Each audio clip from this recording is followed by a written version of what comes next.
yang seharusnya diperiksa orang-orang yang ngomong itu. Orang-orang yang ngomong itu loh Pak. Kalau orang-orang berteriak bilang kalau Saka dan Liga Akbar itu dibayar untuk memberikan kesaksian palsu, coba ya orang yang ngomong itu dulu diperiksa. Ya. Dibilang kita meresahkan. Bagi saya sih kenapa kalau kalian bukan pelakunya, kenapa kalian resah? Saya kan minta dimulai dari itu aja. Itu aja kok. Ya kan? Jangan memberikan, coba lihat jujur supaya rakyat ini tenang, lega. Apakah Bapak Ibtu Rudiana memanggil yang namanya Liga Akbar agar mengakui bahwa ini begini. Terus kemudian setelah diwawancara di televisi, Liga Akbar mengatakan sebenarnya dibilang mereka ini memberikan keterangan palsu. Kok banyak yang ini ya, yang banyak yang rusuh ketika ada orang seperti Saka, seperti yang namanya Liga Akbar mengangkat pembicaraan bahwa si A yang menyuruh, yang seperti ini udah hampir loh itu kemarin. Kok tiba-tiba jadi mereka yang ditangkap kembali gitu? Pertanyaan saya, ada apa ini? Permainan apa lagi ini? Ya, ada apa ini Pak? Permainan apa lagi?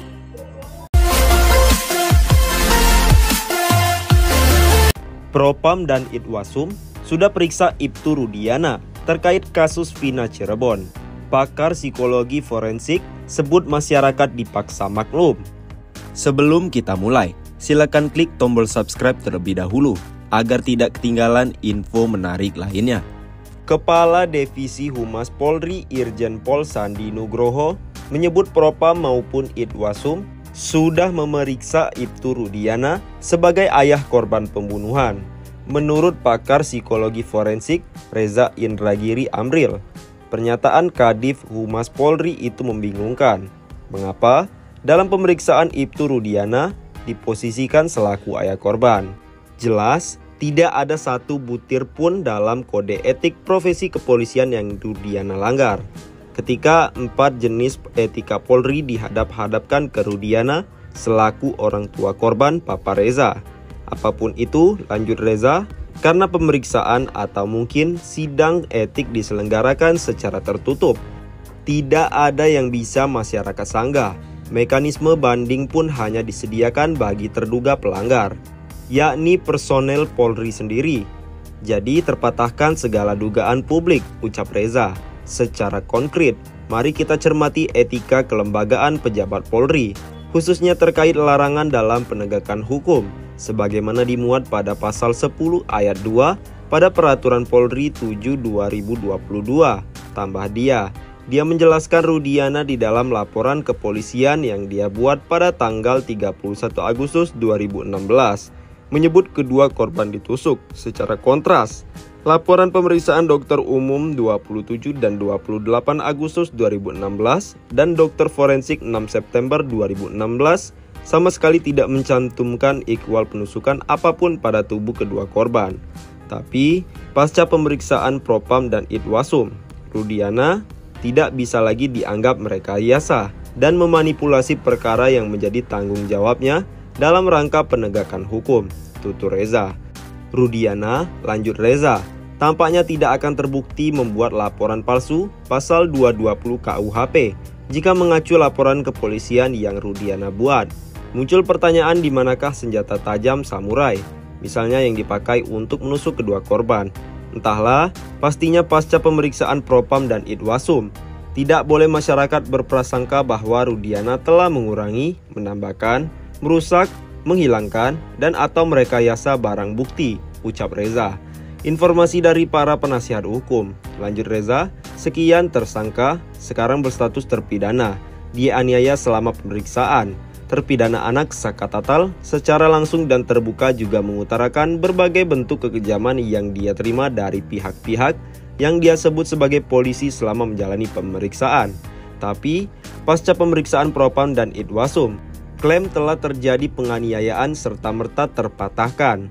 Pencabutan keterangan dalam BAP yang dilakukan sekian banyak saksi pada waktu belakangan ini juga tidak boleh dicurigai sebagai pertanda mereka diarah-arahkan atau ditekan oleh integrator, ujar Reza. Dengan kata lain, menurut dia, tidak tersedia lagi alasan untuk berburuk sangka bahwa Rudiana melakukan pemeriksaan terhadap seorang dengan cara memaksa, intimidasi, dan atau kekerasan untuk mendapatkan pengakuan. Dia menambahkan Rudiana saat peristiwa pada 2016 menjabat sebagai Kasat Res Narkoba Polresta Cirebon.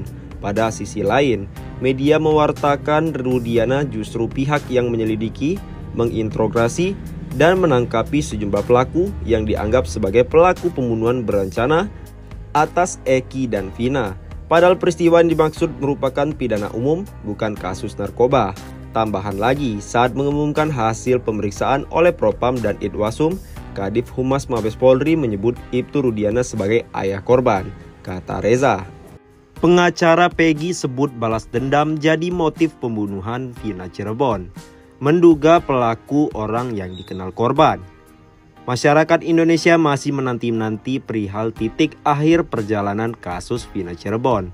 Pasca ditetapkannya kuli bangunan yakni Peggy Setiawan sebagai tersangka utama dalam kasus Vina Cirebon, publik justru tak mempercayainya.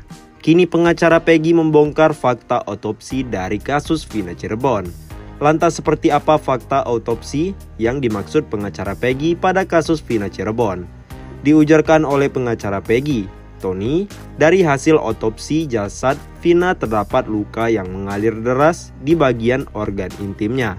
Lantas dari fakta otopsi tersebut, Tony menilai bahwa motif dari pelaku utama kasus ini besar kemungkinan karena balas dendam.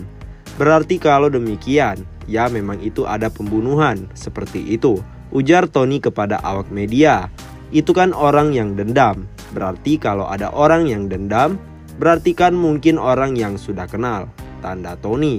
Lantas, Tony merasa tidak yakin bahwa Peggy yang saat ini menjadi tersangka kasus Vina terlibat dalam kasus keji tersebut.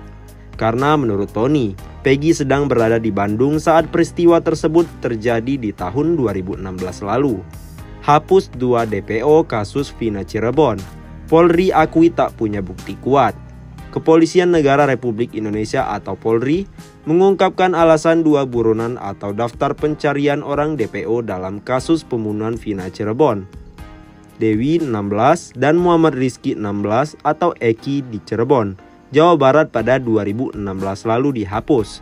Kepala Divisi Humas Polri, Irjen Sandi Nugroho mengungkapkan, pihaknya tak punya bukti menguatkan untuk terus mengejar dan menjerat 2 DPO atas nama Andi dan Dani itu. DPO itu sudah ditetapkan pengadilan dan dari hasil pengadilan tadi sudah diperiksa ulang atau diperiksa lanjutan. Dari perkembangannya tidak ada alat bukti yang menguatkan ke sana, kata Sandi. Sandi lantas mengajak masyarakat memberikan masukan ke kepolisian apabila menemukan bukti baru terkait keterlibatan 2 DPO itu dalam kasus pembunuhan Vina dan Eki.